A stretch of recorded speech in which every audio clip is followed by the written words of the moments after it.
Morning! Tayo ay mag-BP.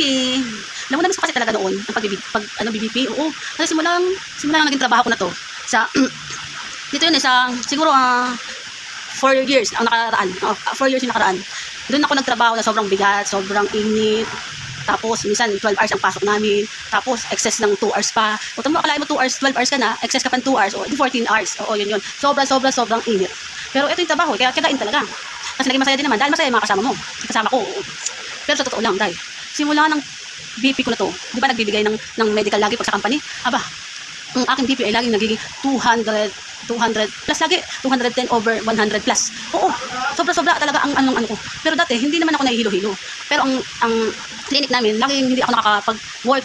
Kaya kailangan ko asikasuhin lagi ang yung mga dahon, mga gamot, para makapasok ako. Kasi doon nga lang nag-umpisa yung nagkaroon ulit ng pangalawang medical. Di ba taon-taon nag-medical? Yung pangalawang medical namin, doon ako na-cover. Sobrang taas talaga ng BP ko. Oo, wala talaga ako ng ano. Teka lang, kaya ako mag-BP lang muna. Dahil, wait lang.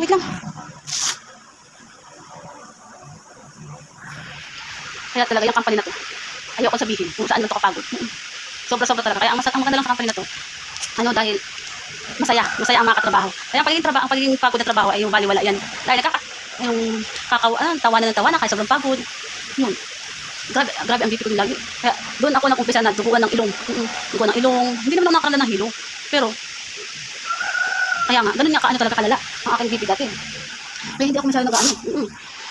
Kaya nga sana, ay salamat naman ng awa ng Diyos, naging mababa lagi ng BP ko. Simula nung naging sakit ako. Kasi dire-diretso kasi kahit may pataw ng ibang company nung naging ganun talaga ang BP ko, naging mataas na. Nasa ospital na ako. Napakaloka. Pero salamat na ako, naging okay lahat. Ngayon lang. Bye. Dahil ang BP ko na ngayon mababa na. 127 over 89. Wow, bye. I love you.